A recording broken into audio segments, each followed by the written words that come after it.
Is now moving to mandate that kindergarten teachers teach 5-year-olds 15 different genders in every single California kindergarten school. 15 different genders being presented to 5-year-olds. Talk a little bit about this story. Yeah, so this is the update to their health education framework.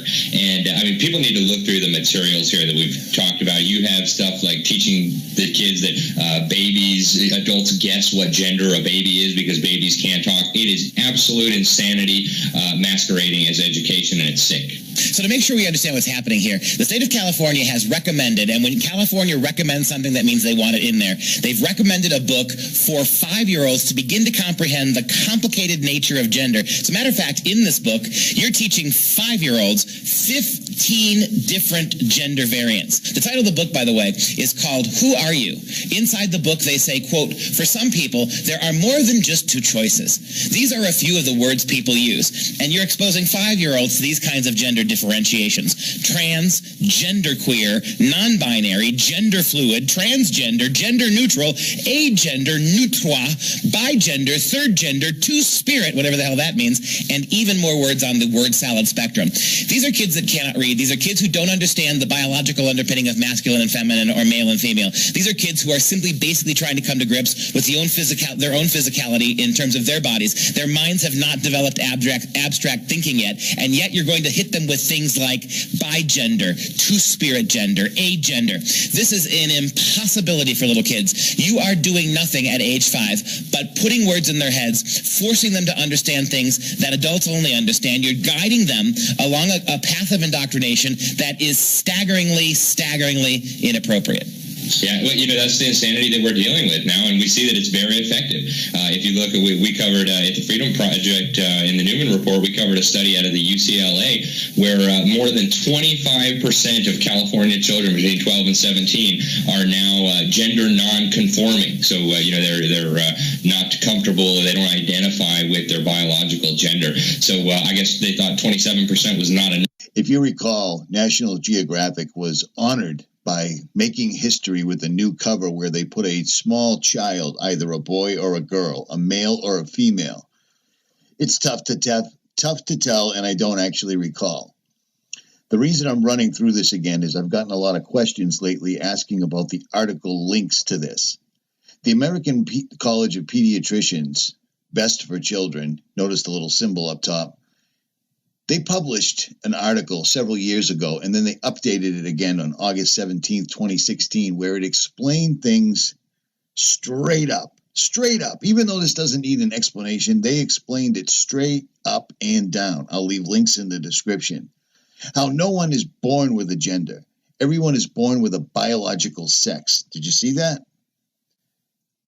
Do you see that? Everyone is born with a biological sex. Gender, an awareness and sense of oneself as male or female, is a sociological and physiological concept, not an objective biological one. And yet, every single solitary day, this is foisted upon your children.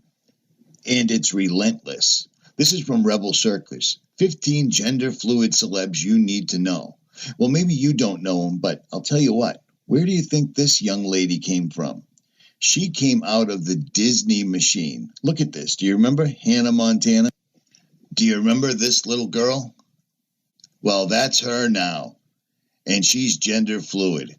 As is this thing, Tilda Swinton, and this person. They need people to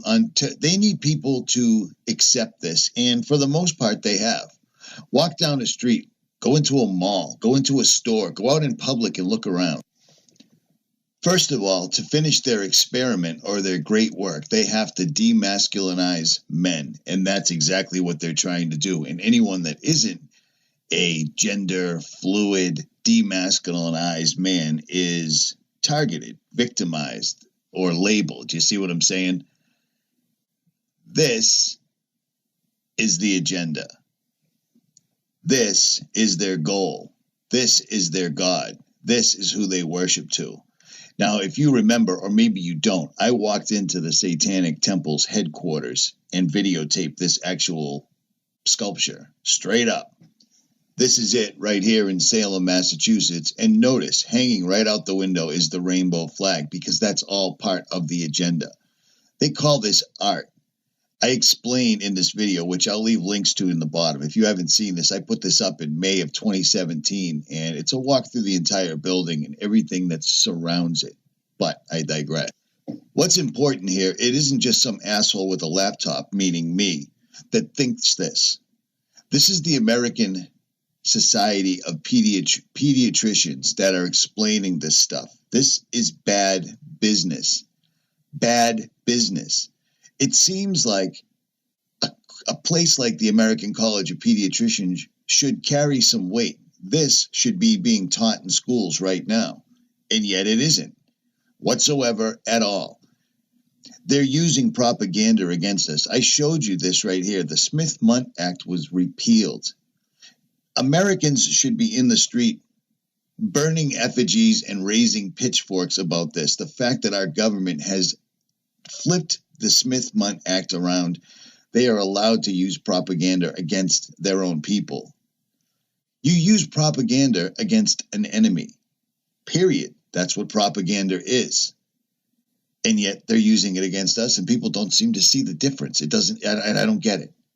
At any rate, John Hopkins, psychiatrist, this is from 2015, he wrote, transgender is a mental disorder, and a sex change is biologically impossible.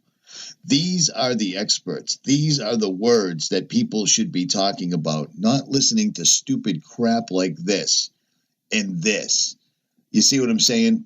It's funny how many things have come out of Disney that are used against you.